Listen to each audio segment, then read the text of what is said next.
Hey guys, tonight we won't just tell a history story. We are going to step into the terrifying nightmare of a young girl who suffered from obsession, shame, and painful betrayal. Imagine this. An adolescent princess, Elizabeth I, having long lost her mother, sought comfort and a home with her stepfather's family. But instead of protection, she found a monster lurking beneath aristocratic robes that was Thomas Seymour, 1st Baron Seymour, husband of the Dowager Queen Catherine Parr. Thomas Seymour was not just a power-hungry schemer, jealous of his own brother, but also a sinister shadow who abused and harassed Elizabeth I in the most contemptible way. Just think, what pain must have gnawed at Elizabeth's soul, having to endure humiliation, being dragged into a scandal that could have ruined both her honor and her life, while she was merely an orphan girl under the harsh reign of King Edward VI. This is the deepest scar in the life of the great queen. She would later become a tragedy that forced her to grow up in fear, to learn how to be hardened to the point of cruelty just to protect herself. In the end, Thomas Seymour was executed for treason, but was the crime he committed against Elizabeth ever truly avenged? So, before you get comfortable, take a moment to like the video and subscribe, but only if you genuinely enjoy what I do here. I would love for you to share in the comments section. Where are you watching from? And what time is it locally right now? Thank you for your valuable time. Now, dim the lights, maybe turn on a fan for that soft background hum, and let's ease into tonight's journey together. Thomas Seymour drifted into Tudor history as one of its most troubling and sinister figures, a man whose presence seemed to darken every place his footsteps touched. In an age already crowded with scandal, executions, and the grim theatre of ambition, his shadow still managed to stand apart, darker, sharper, and far more unsettling. He was the brother of Jane Seymour, the third wife of King Henry VIII. Yet unlike Jane, who was remembered with gentleness, Thomas carried within him a restlessness made of jealousy, wounded pride, and a hunger for power that never slept. That hunger guided him, shaped him, and finally destroyed him. Thomas and his elder brother, Edward Seymour, became uncles to the long-awaited heir when Jane Seymour gave birth to Prince Edward. This new connection to the future of England placed both brothers in a privileged position. Though Jane died from childbirth complications, Thomas remained securely woven into the life of King Henry VIII. The king, seeing a kind of usefulness in him, entrusted Thomas with delicate diplomatic missions, sending him to foreign courts to represent England's interests. It was a sign of trust, a sign that Thomas, had he chosen a steadier path, might have built a respectable legacy. He travelled first to the French court to meet Anne of Cleves, the woman who would briefly become Henry's fourth wife. Afterward, he journeyed to the Hungarian court in hopes of gathering support for England against France and Scotland. These missions, though politically intricate and sometimes perilous, showed clearly that Henry considered Thomas capable, reliable enough to carry the crown's intentions across borders. But war shifted everything. In the year 1543, when conflict between England and France broke open again, Thomas was elevated to the role of Marshal of the English army in the Netherlands. He commanded forces, seized strongholds, destroyed enemy fortifications, and proved that, at least militarily, he possessed skill and boldness. For his service, he was appointed Master General of the Ordnance and later Lord Warden of the Chinkports, positions of genuine authority that placed England's defences partly in his hands. For a moment it seemed as though ambition had rewarded him. Yet that moment ended when King Henry VIII died in January of the year 1547. His death loosened the ground beneath every powerful man in England, and for Thomas, it awakened a storm that had been waiting inside him for years. With the accession of 9-year-old Edward, now King Edward VI, the kingdom became vulnerable, quiet, uncertain, soft at the edges.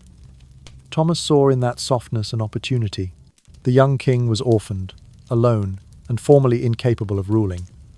Surely, Thomas believed, he was the one meant to guide him. Surely he, not his brother, was the rightful hand that should shape the kingdom. But the Regency Council thought otherwise. They chose Edward Seymour Thomas's elder brother to serve as Lord Protector. And in that moment, jealousy began to seep through Thomas like cold water through cloth. He watched power gather in Somerset's hands, watched the court defer to him, watched the kingdom shift around his authority. And the more he watched, the more something darkened inside him. What had once been ambition became a slow-burning resentment. What had once been confidence twisted into envy. Every honour Somerset received felt like an insult. Every command he issued felt like a door locked in Thomas's face. Bit by bit, Thomas allowed these thoughts to take root, whispering to him that he deserved more, that he was being overshadowed unfairly, that the throne of influence could be his if he only reached far enough. As the reign of young Edward began, Thomas's steps grew heavier, his thoughts sharper, his desires more desperate. He began to drift toward choices that shimmered like possibilities in the distance, choices that would soon entangle him in betrayal, deceit, and treason. And though he did not yet see it, the path he walked from this moment forward curved gently, silently, toward a fate already waiting for him at its end. After the death of King Henry VIII, Thomas Seymour moved quietly, almost instinctively, toward the opening he had been waiting for. Catherine Parr, the king's widow, the woman who had once shared a tender, unfinished affection with him, became the centre of his thoughts, the first step in a new climb toward power. He had known Catherine long before she became Henry's sixth wife. There had been warmth between them, something unspoken but unmistakable, and now, with the king gone, Thomas allowed that old flame to guide his ambition. He did not wait long. The king died in the cold month of January in the year 1547, and before winter had even loosened its hold, Thomas began his pursuit. His attentions were swift, deliberate, and wrapped in the softness of love, though behind that softness pulsed his steady hunger for influence. Only 4 months after Henry's death, around the quiet days of May in the same year, Thomas and Catherine married in secret. No trumpets, no courtly witnesses, no royal approval, only a hidden ceremony, done quickly, whispered away from the ears of those who would have stopped it. When the truth emerged, it struck the court like a sudden storm. The Regency Council had not been informed. The kingdom's people, still mourning their king, felt betrayed. Many whispered angrily that Henry's body was not yet cold, yet the Queen Dowager had already taken another husband, and not just any husband, but Thomas Seymour, a man already known for ambition that glowed too brightly. Young King Edward VI, barely 9 years old, heard the news with dismay, and his elder sister Mary reacted with sharp, open outrage. She even urged Princess Elizabeth to keep her distance from Catherine, insisting the marriage was shameful. The council summoned Thomas and Catherine for reprimand, scolding them with the weight of royal authority. Within the Seymour family, the marriage deepened old rivalries. Catherine, now married into the family again, found herself clashing with Edward Seymour, the Lord Protector, the man who held all real power in England. What had once been tension became a cold, rising hostility. The household grew heavy with unspoken competition, and Thomas, restless as always, let the pressure feed his dissatisfaction. Yet the scandal of the marriage was merely the doorway to a darker corridor. For hidden inside Catherine's home was a presence far more delicate, far more vulnerable than anyone understood, the 14-year-old Princess Elizabeth. She lived with Catherine as though she were a daughter, sheltered, educated, cared for a young girl still forming her view of the world, still learning how to move through its shadows. But in that same house walked Thomas Seymour. And what began as small, seemingly harmless gestures soon shifted into something troubling, something that made the air in the corridors feel heavier. Seymour's footsteps became familiar in the early mornings. Long before the sun fully woke, he would step into Elizabeth's chamber, uninvited, his voice soft, his manner too familiar. What he called playfulness stretched quickly toward the edge of propriety, and then quietly, unsettlingly beyond it. Those early visits, those touches dressed as jokes, those moments when he lingered too near her bed, they were the beginning of a descent he would never rise from again. Elizabeth, barely more than a child, found herself shrinking away, burying herself under bedclothes, avoiding corners of the house where she feared she might meet him alone. Catherine's home, once a place of refuge, began to feel like something else, a place where danger moved quietly, gently, beneath the surface. This was the point from which Thomas Seymour's legacy would darken forever. The scandal of a hasty marriage was already enough to stain his reputation, but what he did inside Catherine's home, under the same roof as a 14-year-old princess, would one day define him as one of the most unsettling men of the Tudor age. Each morning he stepped across Elizabeth's threshold. Each boundary he crossed, each moment he pushed beyond what was decent, became another thread in the tapestry of his downfall. What followed from here would unravel slowly, painfully, dragging him into the deepest shadows of his own making. Thomas Seymour's behaviour inside Chelsea Manor, during the months he lived under the same roof as Catherine Parr and the 14-year-old Princess Elizabeth, formed the darkest and most disturbing chapter of his life.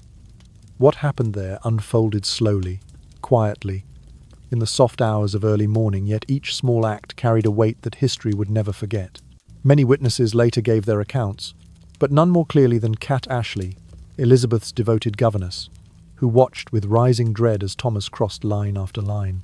Thomas often entered Elizabeth's chamber at dawn, long before the household had properly awakened. He wore only his nightgown, slippers on his bare feet, moving through the corridors with a casual confidence that made his visits feel almost routine. If Elizabeth was already standing, he would greet her lightly, sometimes tapping her back, sometimes striking her lower body in a way he disguised as a playful gesture. If she was still in bed, half hidden beneath blankets, he would move closer, prompting her to retreat deeper into the sheets to shield herself. On one of those mornings, Kat Ashley caught sight of Thomas bending toward Elizabeth, as though to kiss her while she lay in bed. Kat, protective and horrified, scolded him without hesitation. But her words slipped off him like water from a stone. He did not retreat. He did not reconsider. Instead, his visits grew more frequent, and each visit pushed further than the one before. He began to wander the house in his nightclothes, laughing with the young women of the household, teasing them, then circling back toward Elizabeth's door as though it were a place he felt entitled to return to. And through all of this, the person who should have been Elizabeth's greatest shield, Catherine Parr, failed her in ways history still struggles to understand. More than once, Catherine not only allowed Thomas's behaviour, but participated in it. There was a morning when Catherine held Elizabeth still, her hands firm, while Thomas wrapped his arms around the girl. There was another morning when both husband and wife stepped into Elizabeth's room together, pulling back her covers, tickling her, coaxing reactions from a child who could not escape them. What they treated as harmless amusement was, to Elizabeth, a humiliating violation of her safety. The most shocking moment came in the garden, on a day that would echo through centuries of historical retellings. Thomas appeared with a pair of scissors. Catherine held Elizabeth in place, preventing her from slipping away. And while the spring air drifted softly across the garden, Thomas cut Elizabeth's outer gown into pieces, slashing fabric, exposing her, making a spectacle of her embarrassment. The gesture was presented as mischief, but its cruelty was unmistakable. It struck at Elizabeth's dignity in a way that left her shaken and ashamed. Some accounts, still debated, still painful to read, suggest that Thomas may have attempted to go even further, though the historical record leaves those details in a haze of rumour and accusation. Yet even without those claims, the pattern of behaviour at Chelsea was disturbing enough to stain Thomas Seymour's name forever. For a time, Catherine insisted that these games were nothing more than harmless fun. Perhaps she believed it. Perhaps she wished to maintain peace within her home, even at the cost of her own judgment. But when she became pregnant in the spring of the year 1548, her clarity sharpened. She noticed how often Thomas and Elizabeth found themselves alone. She noticed glances, silences, and the way Elizabeth seemed both frightened and uncertain, pulled into a world she did not understand. Jealousy flickered first, then fear, then shame. Catherine finally grasped the truth she had avoided. Thomas's attention toward Elizabeth had gone far beyond anything acceptable, and her own participation, even if rooted in denial, had allowed it to continue. And so, with a heavy heart and a troubled conscience, she made the only choice she could. She sent Elizabeth away from Chelsea Manor, away from Thomas, away from the tension that had poisoned the house. The departure ended the daily horrors Elizabeth had endured, but its shadow remained, a shadow that would follow both Elizabeth and Thomas Seymour into the next chapters of their lives, shaping futures neither of them could yet imagine. When Catherine Parr finally understood the true weight of Thomas Seymour's behaviour toward the 14-year-old princess in her care, she knew she could no longer pretend it was harmless. The realization rose slowly inside her, first as a flicker of jealousy, then as unease, then as a cold, immovable truth. Whatever his intentions, Thomas had crossed too many boundaries, and Elizabeth, young and unprotected, had been placed in a danger she could not name. And so Catherine made her decision. She sent Elizabeth away from Chelsea Manor, away from the corridors where Thomas's footsteps had become a quiet threat. Though the choice was guided partly by jealousy and partly by fear, it ended up shielding Elizabeth from something far more destructive. After leaving Chelsea Manor, Elizabeth wrote to Catherine a letter soft in tone, carefully measured, yet full of sadness between its lines. She thanked her stepmother with graceful restraint, but her words revealed the ache beneath her calm exterior. She confessed that she was sorrowful to depart, that the warning Catherine had given her about possible dangers weighed deeply on her mind. She did not protest, she did not blame, but she showed, with gentle honesty, that she understood Catherine's mistrust, even if it wounded her. Her phrasing, quiet, composed, thoughtful, already reflected the woman she would one day become, steady in crisis, precise in speech, cautious in every gesture. Even at 14, she wielded restraint like a shield, shaping her emotions into something controlled, something dignified. These traits, born from hardship, would later define the reign of Queen Elizabeth I. Yet beneath that composure, a deeper scar had begun to take shape, to be violated emotionally and physically while still a young girl, and by the husband of the woman who acted as her mother, was a wound that would never fully heal. It carved itself into the core of her being, settling in the place where trust should have been. Many historians believe that this experience, this early collision with danger, disguised as affection, was one of the reasons Elizabeth chose never to marry. Her decision to call herself the Virgin Queen may have been political, but its roots likely dug far deeper, into memories she rarely spoke of and never confronted directly. While Elizabeth tried to recover from the confusion and shame of those months, Thomas Seymour drifted further into shadows of his own making. Catherine Parr died in the year 1548, after giving birth to her daughter. Her death removed the final barrier between Thomas and the reckless ambition he had nursed for years. Almost immediately, he turned his gaze back toward Elizabeth, no longer as a girl he teased or tormented, but as a gateway to power. If he could marry her, he would place himself dangerously close to the throne. Elizabeth was the daughter of Henry VIII, the sister of the young king, and a potential heir to the realm. Through her, Thomas saw a shortcut, a path that could lift him above his brother, above the council, above every man who had ever stood in his way. It was a plan so bold it teetered on madness, and yet he followed it without hesitation. Rumours began to swell across England. They whispered that Elizabeth was pregnant with Thomas's child. They claimed she had been taken to the Tower of London. They spread wild, poisonous stories designed to stain her name. Elizabeth was forced to defend herself, writing firmly that she was not with child, and not within the Tower. She had to deny every accusation, every slander, with the full weight of her young dignity. She kept her distance from Thomas, knowing that even a single misstep could destroy her future. Yet even this turmoil was only the beginning. For while Thomas pursued Elizabeth, he also stepped deeper into a far more treacherous battlefield, one where ambition could no longer hide behind charm or flirtation. His attention shifted toward the heart of England's fragile power, the boy king Edward VI. It was there, in his attempts to influence, manipulate, and ultimately control the young monarch, that Thomas Seymour crossed a line from dangerous to catastrophic.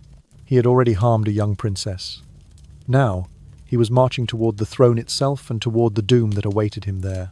Thomas's desire for power began to swell beyond anything that morality or law could contain. What had started as envy toward his elder brother, Edward Seymour, the Lord Protector Somerset, slowly changed into a consuming ambition. He no longer wished to stand beside Somerset. He wanted to rise above him, to seize the role of regent for himself, to shape England through the hands of the young king, Edward VI. And to do that, he knew he needed influence over the boy. Quietly, steadily, Thomas began visiting the king's bedchamber. Edward was still a child, only 9 years old, innocent in ways that made him easy to sway. Thomas brought him gifts, coins, trinkets, small tokens meant to win affection. He whispered flattery, warm words, gentle encouragement. And behind the scenes, he paid others at court to speak ill of Somerset, planting seeds of doubt in the boy's mind. But Somerset was no fool. He noticed the unusual closeness, the late-night visits, the murmurs behind closed doors. Suspicion settled like a chill over the court. Somerset ordered that Thomas be watched carefully, that no door be left unguarded, no corridor left unobserved. One night, Thomas pushed too far. He attempted to break into the king's chamber, but the door had been bolted from within. As he tugged at it, a spaniel belonging to Edward VI awoke and began barking. The sharp sound cut through the quiet of the palace. Startled and enraged, Thomas drew a weapon and shot the dog, its body falling silent on the cold floor. Then he fled into the shadows. The incident darkened every thought surrounding him. Many believed, with growing horror, that he had intended to kidnap or even assassinate the young king. And the very next morning, when Thomas was seen near Edward's chamber carrying a loaded pistol, fear hardened into certainty. The court could ignore him no longer. He was seized, disarmed, and taken to the Tower of London. Along with him, Cat Ashley and Thomas Parry, servants of Princess Elizabeth, were arrested on suspicion of having knowledge of his plan to marry the princess. Whispers spread rapidly that Seymour had been plotting to wed Elizabeth since Catherine Parr's death. Elizabeth, horrified at being dragged once again into his schemes, wrote firmly that such accusations were shameful slanders. She denied all rumours of pregnancy, of secret meetings, of conspiracies, knowing that her future depended entirely on her reputation remaining untouched. Inside the tower, Thomas faced the enormity of his actions. The list of charges against him grew into 33 counts of treason, a staggering number, each one heavier than the last. That he had attempted to kidnap King Edward VI, that he had intended to murder him, that he had plotted to overthrow the Lord Protector, that he had conspired with pirates to ignite rebellion, that he had sought to marry Princess Elizabeth to claim the throne, that he had married Catherine Parr with indecent haste for political gain. These accusations formed a net from which he could not escape. Yet the cruelest part of his fate was not the charges themselves, but the signature that sealed it. His own brother Edward Seymour, the Lord Protector, was the one who signed the warrant for his execution. It was a moment that carved a wound into the Seymour family that would never fully heal. On the 20th day of March, in the year 1549, Thomas Seymour was led to Tower Hill. A crowd gathered, thick and silent, to watch the fall of the man whose ambition had scorched everything it touched. The axe rose, the axe fell, and with that single swing, his life ended. But his shadow remained. Thomas Seymour became a symbol of greed without restraint, of betrayal without remorse, of the darkest impulses that ran beneath the glitter of Tudor England. Even in death, he stood as a warning, a reminder that ambition untethered can destroy not only the man who holds it, but everyone who strays too close to its fire. Throughout the month spent at Chelsea Manor, the connection between Thomas Seymour and the 14-year-old Princess Elizabeth became a dark knot of rumours, suspicions, and uneasy silences. The pattern of inappropriate behaviour alone was enough to stain Thomas forever, yet the original account suggests something even heavier, an unspoken possibility that he may have attempted to cross boundaries far beyond what was ever openly acknowledged. No contemporary source dared to declare it outright, but the descriptions left behind Elizabeth shrinking away beneath her bedclothes, the struggle between them, the teasing that slipped towards something more intimate, and the constant intervention of Cat Ashley, have led many historians to wonder whether Thomas sought to use the young princess not only as an object of desire, but as a stepping stone toward greater power. Moments such as Catherine Parr holding Elizabeth in place so Thomas could embrace her, or the disturbing scene in which he cut Elizabeth's gown into pieces before others, created a thick atmosphere of shame and confusion. These small fragments woven together through witness accounts suggest a troubling closeness, a blurring of lines that Elizabeth, still a child, could not possibly understand or navigate. Even if no physical relationship occurred, the emotional charge, the power imbalance, and the invasive attention all pointed to something deeply inappropriate. At the centre of everything stood one undeniable truth. Elizabeth was still a young, vulnerable girl, only 14. Thomas was 25 years older, a grown man with authority, position, and influence. He was the husband of her guardian, the uncle of the young King Edward VI, and a figure who held far more power than she could ever resist. The imbalance made any gesture from him an act of dominance, not affection and exploitation of the innocents placed under his roof. Some accounts hint that Elizabeth might have formed a naive admiration for Thomas, It is not difficult to understand why. She was a girl who had lost her mother early in life, who lived beside Catherine Parr as if she were a second mother, and who rarely encountered adult men who treated her with warmth or attention. Thomas approached her with a mix of charm and boldness that no one else offered. For a young girl seeking affection, the confusion between admiration and danger became tragically easy to fall into. But Cat Ashley saw the truth more clearly. Each morning she pushed Thomas out of the princess's chamber, shielded her as best she could, and carried the dread that Catherine refused to acknowledge. As rumours of a relationship spread beyond the walls of Chelsea Manor, the court began to watch Elizabeth with suspicion. The threat to her reputation grew quickly. One whisper could undo her future. One accusation could brand her forever. And for a princess who would one day become Queen Elizabeth I, the risk was life-altering. If Thomas Seymour had succeeded in drawing her into his grasp, whether emotionally or politically, her standing as a potential heir might have been destroyed. The danger deepened after Catherine Parr's death in the year 1548. Freed from the constraints of marriage, Thomas shifted immediately, almost coldly, toward a new intention: to marry Elizabeth herself. In his mind, the path was simple. Elizabeth held the blood of kings. She was the daughter of Henry VIII. If he could claim her hand, he could claim a place near the throne or perhaps one day on it. His desire for power wrapped itself in the language of courtship, but beneath it lay treason. For Elizabeth, this was the most perilous moment of her young life. The rumours of affection, the lingering shadows of their time at Chelsea, the whispers of marriage, it all formed a net around her. One misstep, one careless word, could have destroyed her position forever. Yet this was precisely the moment in which her extraordinary intelligence emerged. She spoke cautiously. She wrote carefully. She avoided any gesture that could be misinterpreted. She protected herself with silence, dignity, and restraint. It was in this dark chapter, surrounded by scandal, accusation, and fear, that Elizabeth's future strength began to crystallize. She learned to guard herself, to stand still in a storm, to survive danger not by fighting it, but by outlasting it. And in doing so, she slipped under the shadow of Thomas Seymour's ambition, stepping quietly out of the trap that might have ended her life before her reign even began. When the formal investigation into Thomas Seymour began, Elizabeth's name was pulled instantly and violently into its centre. Dark rumours spread through the court like smoke slipping under every door. Whispers claimed that she was with child by Thomas Seymour, that she had been taken to the Tower of London, that she had promised herself in marriage to him. Such accusations were not simple gossip. In the Tudor world, they were lethal.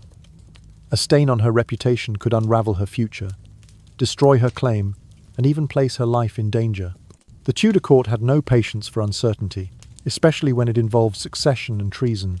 Even the hint of conspiracy could send anyone, princess or not, to the block. Faced with these poisonous rumours, Elizabeth had no choice but to act.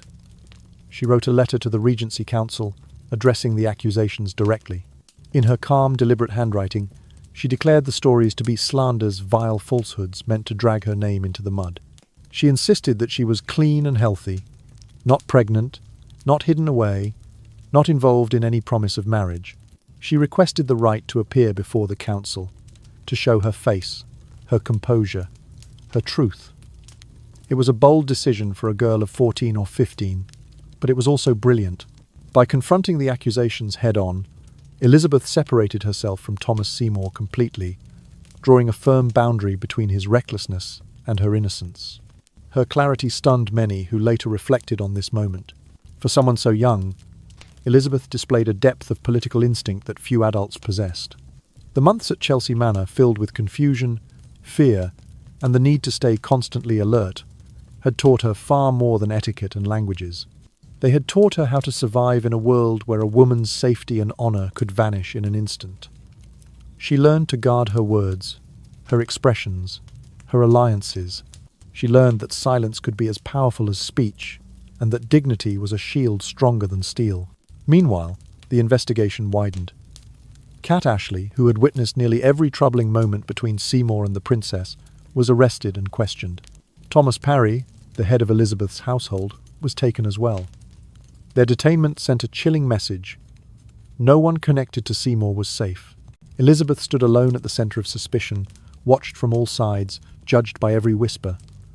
The court waited to see whether the girl would collapse or hold firm, but Elizabeth did neither. She stood still, measured, quiet, impossibly composed.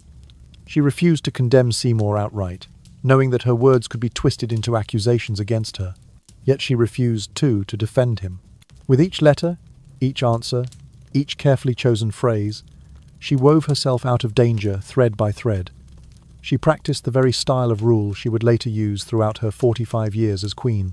Never reveal too much, never react too quickly, and never let anyone hold power over her reputation. Through this delicate balance, Elizabeth was eventually declared innocent.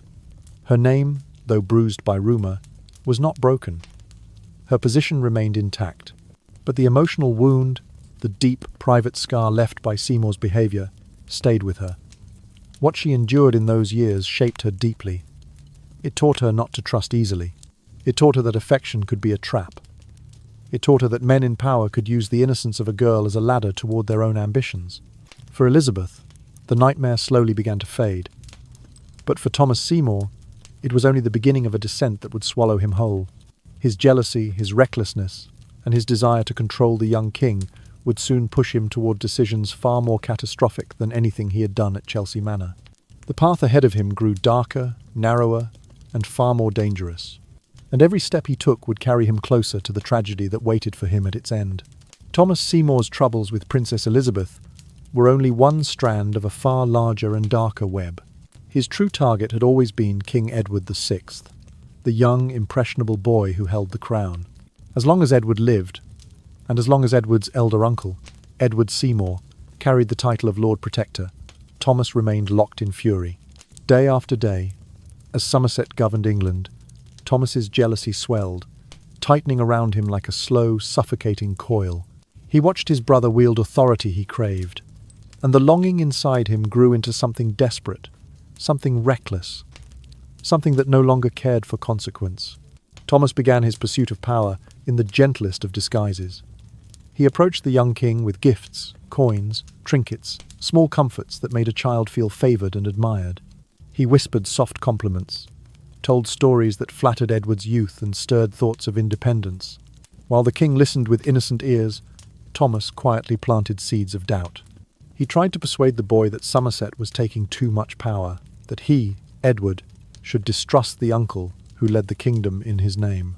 It was a dangerous game, but Thomas believed he could bend the young king's loyalty without being seen. But Somerset noticed. He saw the late visits, the unusual influence, the smiles exchanged in corridors. He heard whispers of Thomas's attempts to undermine him, and so he ordered guards stationed outside Edward's bedchamber, silent watchers meant to protect the king not from foreign danger, but from the boy's own uncle. The moment that sealed Thomas's fate arrived one night when he attempted to enter the king's room after dark. The door was bolted, and as he pressed against it, a spaniel belonging to Edward awoke and began barking. Sharp, sudden, accusing. In a flash of anger or panic, Thomas drew his weapon and shot the dog, its cry cut short in the stillness of the night. Then he fled, leaving behind the lifeless body of a creature that had served only to protect its young master. This single act tore away whatever mask Thomas still wore. The court now believed that he had come not to visit Edward, but to kidnap or even kill the child king. And the following morning, when Thomas was seen lingering near the royal apartments with a loaded pistol, the suspicion hardened into certainty. There was no excuse left, no gentle explanation that could soften the truth. He was seized, bound, and taken to the Tower of London. The investigation that followed uncovered more than anyone had expected. Testimonies revealed that Thomas had tried to stir rebellion within the navy. He had held secret conversations with pirates along the western coast, seeking their support. He had plotted to erode Somerset's authority, to weaken the council, and to place himself in control. He had even continued his ambition to marry Princess Elizabeth, believing that through her royal blood he could claim both legitimacy and dominance. Every action formed a thread in a noose he had woven with his own hands. The cruelest blow came not from the council, nor from the king, but from his own brother. Edward Seymour, the man who had risen higher, who had held the position Thomas coveted, who had commanded the kingdom during the boy's reign, was forced to sign the warrant for Thomas's arrest and execution. It was a bitter act. But if Somerset refused, he would risk being accused of protecting a traitor. His political standing, and perhaps even his life, depended on condemning the brother he had grown up beside. With the evidence laid bare, Thomas Seymour faced 33 charges of treason, a number so heavy that no plea, no argument, no last-minute confession could possibly overcome it. Each charge was a stone added to the weight of his downfall, and together they formed an unbreakable chain. The verdict was inevitable, and the sentence unalterable. By this point, fate had stepped forward quietly and placed its hand on Thomas's shoulder. His path, twisted with ambition, jealousy, and restless hunger, had reached its final turn. The fall he had set in motion now came rushing toward him, unstoppable, irreversible, an end, shaped entirely by the darkness he had allowed to grow within his own heart. When Thomas Seymour was confined within the stone walls of the Tower of London, the court began gathering every fragment of evidence against him. Piece by piece, testimony by testimony, a picture emerged dark, undeniable, and damning. By the end of the investigation, the council charged him with 33 counts of treason, a list so long and so grave that it seemed to encompass every crime a Tudor nobleman could possibly commit. The principal accusations were stark and unrelenting: that he had attempted to break into the bedchamber of King Edward VI, that he had plotted to kidnap or murder the young king, that he had tried to incite the soldiers to rebel, that he had entered into secret dealings with pirates along the Western Sea, that he had acted against the authority of the Lord Protector Somerset, that he had sought to marry Princess Elizabeth to secure access to the throne, that he had married Catherine Parr with indecent haste for political advantage, that he had used gifts and flattery to manipulate King Edward VI. Even worse were the statements given by witnesses who claimed that Thomas had tried to teach the child king to take power into his own hands, a subtle but unmistakable attempt to turn Edward against his uncle Somerset. In a realm where stability depended on loyalty to the regency, this was not simply poor judgment. It was direct interference with the government itself, treason in its purest and most dangerous form. As the charges were read, the court reached a chilling conclusion. Thomas Seymour was a man whose ambition had no boundaries, no restraint. They believed he was willing to sacrifice dignity, loyalty, family, women, and even children if doing so brought him closer to power. His actions toward Elizabeth, though described in softer language in his own era, were later recognized for what they were: patterns of manipulation and exploitation, behaviors aimed at a vulnerable girl who had been placed under his protection. In the Tower, Thomas still clung to a small, desperate hope. He believed Elizabeth might speak for him, might write to the council, might show some sign of support. But Elizabeth remained silent. She offered no letters, no pleas, no defense. She withdrew completely, hiding her emotions with the same careful discipline she would one day use as queen. Her silence was not cruelty, it was survival. She knew that aligning herself with Thomas could destroy her future, and she understood that the court watched her every reaction. That silence marked a turning point. It showed that Elizabeth had already learned to navigate the poisonous world of Tudor politics. She did not condemn Thomas, but neither did she risk herself to save him. Married Catherine Parr with indecent haste for political advantage, that he had used gifts and flattery to manipulate King Edward VI. Even worse were the statements given by witnesses who claimed that Thomas had tried to teach the child king to take power into his own hands, a subtle but unmistakable attempt to turn Edward against his uncle Somerset. In a realm where stability depended on loyalty to the regency, this was not simply poor judgment. To spare Thomas would make Somerset look weak, corrupt, and unfit to rule. The council pressed him. The nobles whispered. The kingdom watched. In the end, Somerset bowed beneath the weight of duty and necessity. He signed the warrant for his brother's execution. What ended Thomas Seymour's life was not an enemy's sword, nor a rival's plot. It was the force of his own unrestrained ambition, an ambition that had devoured his judgment, his relationships, and ultimately his fate. Her restraint, her caution, her refusal to be manipulated, these would become defining qualities of her long reign. But while Elizabeth's path rose upward, Thomas's path narrowed to a single, inescapable end. Somerset, his elder brother, faced the most painful decision of his life. He could protect Thomas, risking his own authority, his reputation, and possibly the stability of the kingdom. Or he could protect England by allowing justice to fall upon his own blood. On the 20th day of March, in the year 1549, Thomas Seymour was led out onto Tower Hill, the final stage on the path he had carved with his own ambition. The morning air carried a hush that did not last long, for crowds gathered quickly, thick as a living wall around the scaffold. They pressed forward not with sorrow, but with a restless curiosity. They wanted to see how the man who once reached so boldly toward the throne would meet his end. Would he tremble with regret? Would he flash the arrogance that had followed him all his life? Or would he cling to a calm that no one believed he truly possessed? Records say that Thomas appeared strangely composed, his face smooth, his posture steady. But beneath that outward stillness lay a storm only he could feel. Just 2 years earlier, he had been one of the most influential men in England, uncle to a king, brother to the Lord Protector, commander, diplomat, and husband of a queen. Now he stood on his knees before the block, waiting for the executioner's axe. His rise had been rapid, glittering, almost blinding. His fall had come even faster. The murmurs of the crowd rose like distant waves. Some whispered that he deserved this. Some wondered if he felt remorse. Others simply watched, transfixed by the spectacle that Tudor England so often offered. When the executioner raised his axe, an uneasy silence washed over the hill. The blade paused for a breath, held aloft in the pale light, and then fell with a final, irrevocable motion. With that single swing, the life of Thomas Seymour ended the life of a man shaped by envy, sharpened by hunger, and consumed by his own ambition.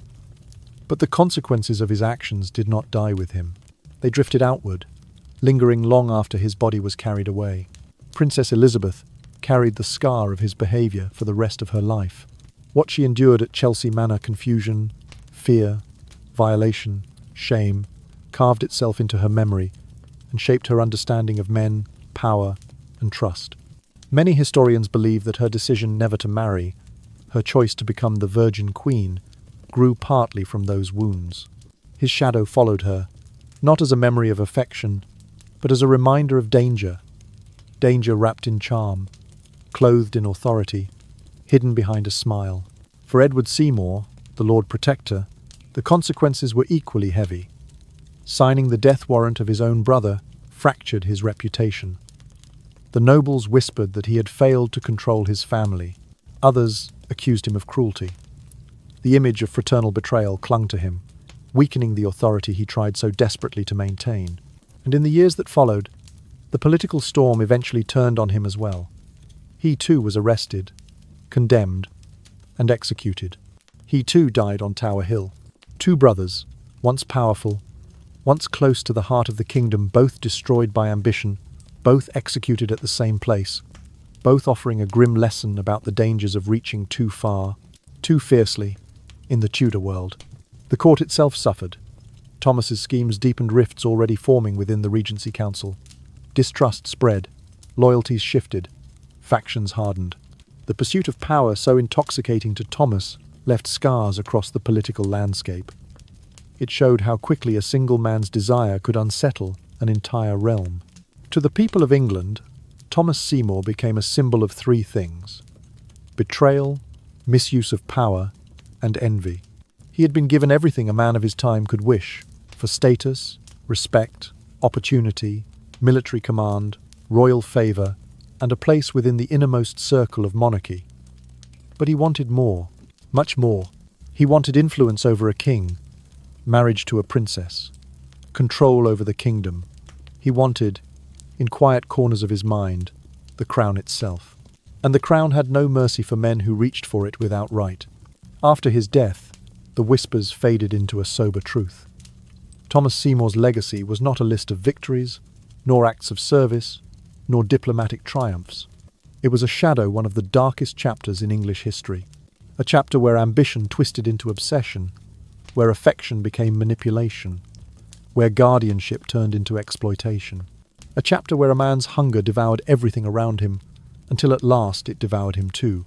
And so his story ends not with glory, but with silence. A silence that settled over Tower Hill the moment the axe fell, and has lingered ever since, as a quiet reminder of how ambition, unchecked and unsheltered, can destroy even the brightest, most promising path a man might walk. The death of Thomas Seymour was not only the end of a single ambitious man, it was the moment a deep shadow fell over the entire Seymour family.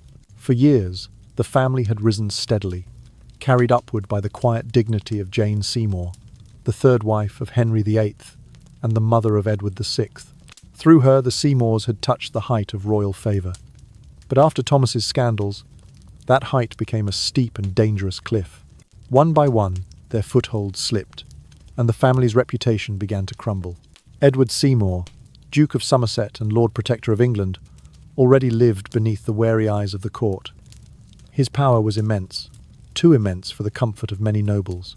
They whispered that he ruled with a heavy hand, that he held too much authority over the young king, that no single man should stand so tall above the rest. And then came the terrible moment when he was forced to sign the execution warrant for his own brother. The ink that dried on that parchment stained not only Thomas's fate but Somerset's reputation as well. The council saw weakness where Somerset felt only sorrow.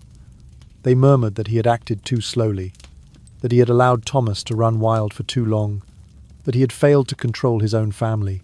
Instead of strengthening his position, Thomas's downfall weakened him. Support slipped away. Loyalty thinned.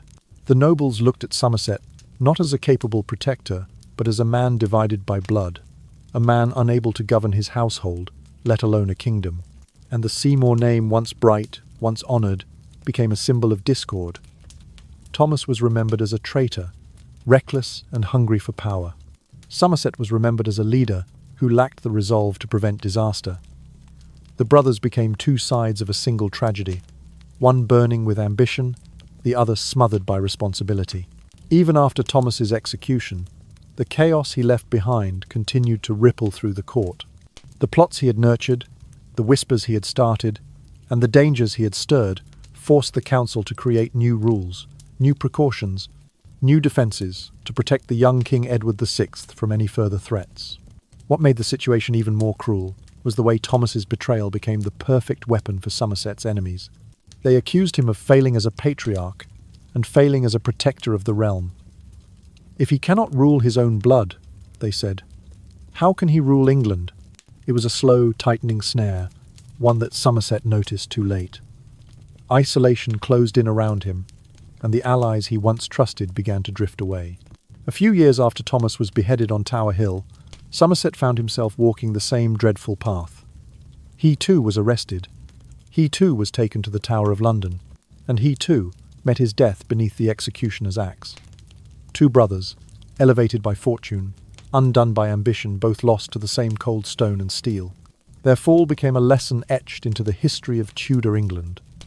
Power in this age was never a gift, never a treasure to hold lightly. It was a blade sharp enough to reshape families, kingdoms, and futures, but equally sharp enough to cut down those who dared hold it without caution. One misstep, one uncontrolled desire, one reckless choice could destroy not only a man but everyone tied to him. And at the heart of that destruction stood Thomas Seymour.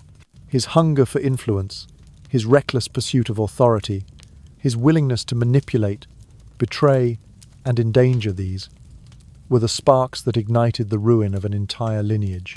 The Seymour legacy, once adorned with royal connection and noble promise, became overshadowed by the darkness he unleashed. In the end, Thomas did not simply fall. He pulled his family down with him, leaving behind not triumph, not honour, but one of the bleakest chapters in English history, a chapter shaped by ambition that burned too fiercely, consuming everything in its path.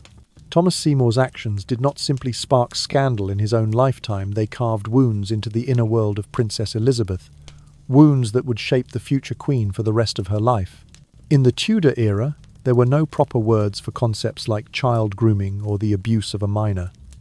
The language of that age wrapped such matters in vague phrases or nervous silences. But the absence of vocabulary did not lessen the reality. What Thomas did to Elizabeth contained every element we recognize today as manipulation, violation of boundaries, and exploitation of youth. Elizabeth endured mornings when Thomas burst into her chamber unannounced. She endured the humiliation of having her gown cut apart in public, the panic of being held still so that she could not escape, the unsettling sensation of his hands where they did not belong, the forced teasing masked as harmless play. To any 14-year-old girl, these moments would have been confusing, frightening, and deeply scarring. But for Elizabeth, who lived her life in the bright but dangerous spotlight of royalty, the trauma was doubled. She suffered in private, and then she suffered again in public when the rumors spread. When whispers began claiming she was pregnant with Thomas's child, when people said she had been taken to the Tower or promised in marriage, the emotional toll grew even heavier. What had happened to her in the quiet rooms of Chelsea Manor transformed into weapons of gossip, threatening her honour, her future, and even her life. Elizabeth was forced not only to navigate her own pain, but also to defend herself from accusations she had never invited. In this way, the personal and political fused, leaving a mark far deeper than anyone at the time could see. Many historians believe these experiences forged in Elizabeth a lifelong vigilance, an instinctive wariness toward men, power, and intimacy itself. She learned painfully and young that closeness could be turned into exploitation. Affection could become a political weapon. Marriage could be the most dangerous trap of all. These lessons sank into her like quiet truths, eventually forming the foundation of the most defining decision of her reign. She would not marry.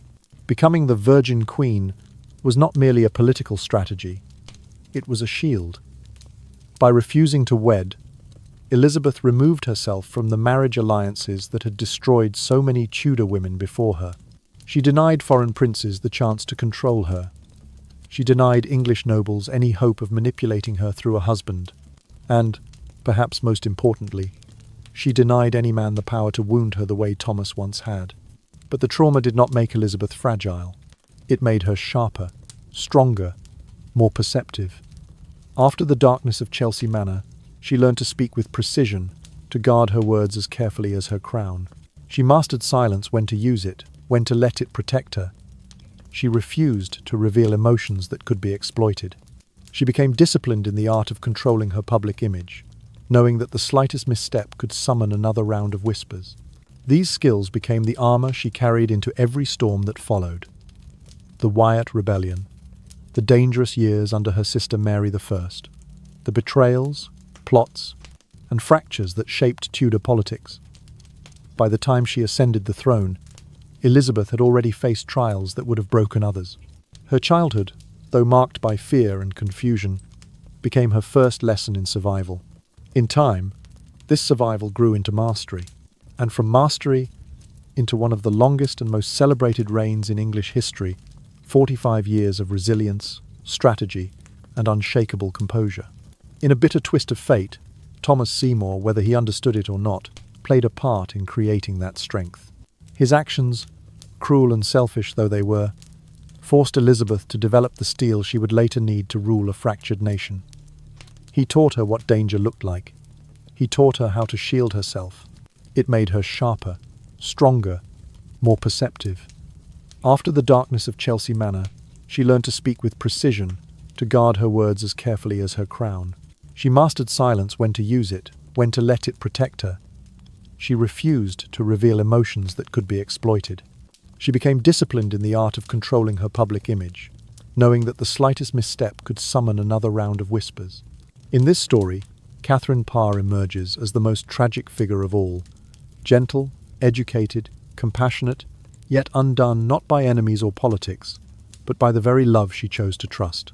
She was the sixth and final wife of King Henry VIII, a woman of remarkable intellect, deep piety, and a calm, steady kindness rare in the Tudor world. And yet her devotion to Thomas Seymour led her into choices that history would judge as both heartbreaking and disastrously misplaced.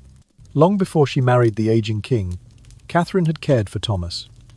Their early affection had been genuine, warm, and rooted in a tenderness she did not often express.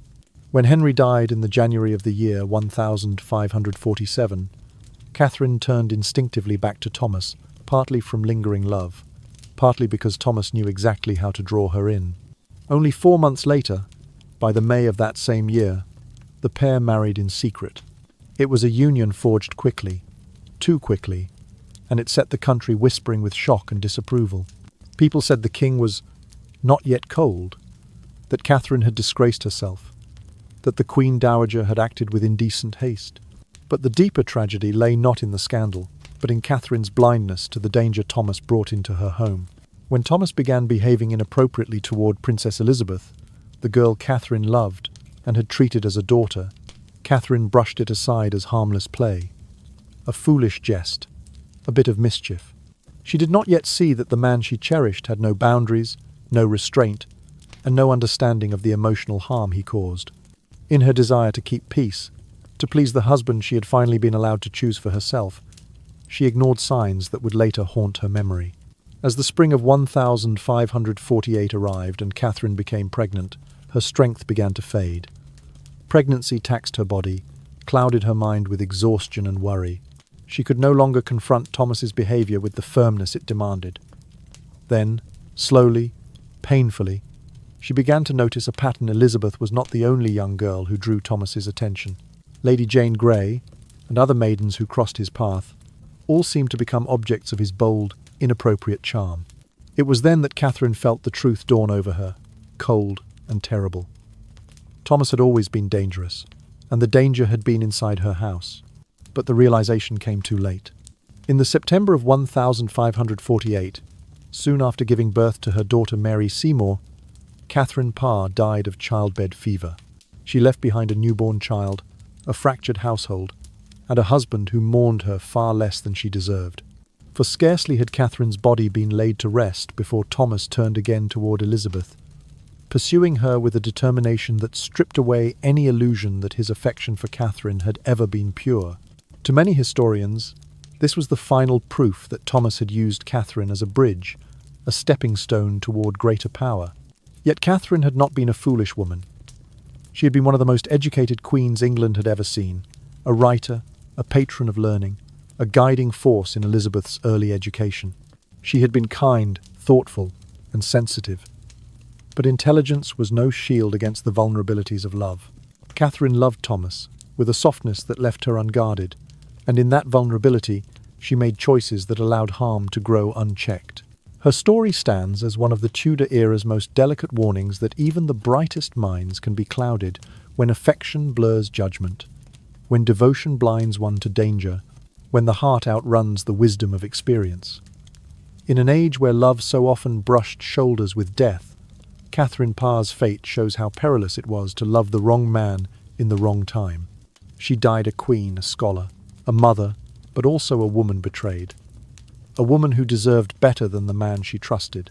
Her life and her sorrow echo quietly beneath the louder dramas of Tudor history, reminding us that courage and intellect cannot always protect a heart that loves too deeply. In the midst of this tangled and unsettling story, King Edward VI, only 9 years old when he inherited the throne, became the most fragile figure caught in a web he could neither see nor understand. He was a child placed at the centre of the deadliest political game in England, a game whose rules were written by adults hungry for power, and whose consequences would shape the course of his short and troubled life. Edward was bright, well-educated, and naturally observant. He understood theology, languages, and kingship far more than most boys his age. But intelligence could not protect him from manipulation. He lived in a world where affection could hide ambition, where kindness could conceal schemes, and where even family could become a threat. When Thomas Seymour approached him with gifts, coins, charming trinkets, promises whispered with warmth, Edward was captivated. Seymour spoke to him not as a child, but as a prince, telling him that he should hold his own power, hinting that Somerset, the Lord Protector, was keeping him too tightly controlled. For a boy raised to believe he was chosen by God to rule, those words landed deeply. Edward did not grasp that he was becoming a pawn in Seymour's plot to seize the crown's authority for himself. What Seymour disguised as encouragement was, in truth, the planting of doubt. Doubt designed to turn nephew against uncle, king against protector. If we look at Edward's own writings, the detachment is chilling. In his journal, he recorded Seymour's arrest and execution with short, emotionless lines, as if noting the weather or the outcome of a lesson.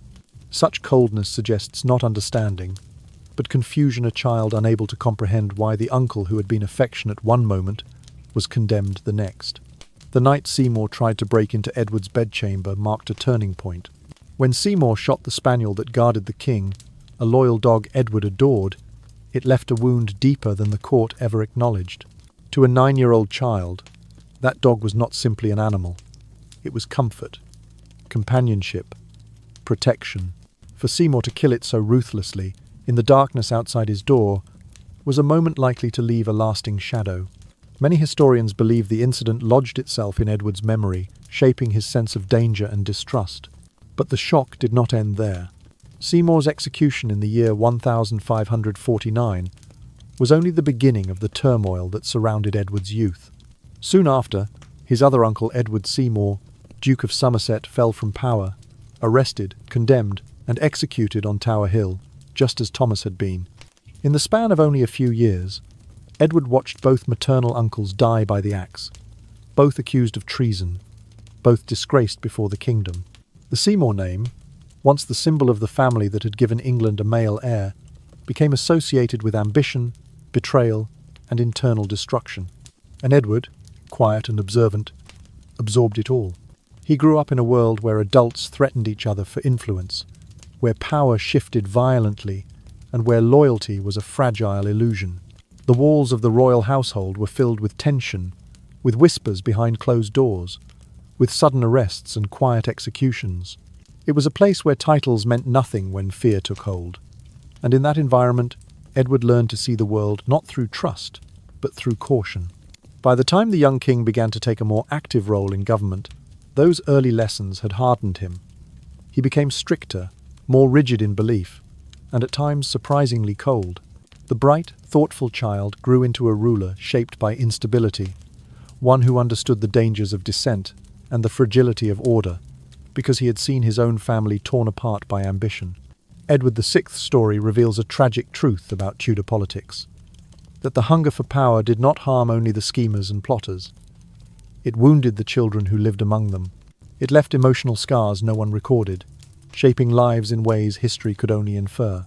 The intrigue that destroyed Thomas Seymour, that crushed Somerset, also carved itself quietly into the heart of a boy king who had never wished to rule so soon, and who would not live long enough to escape the shadows cast over his childhood.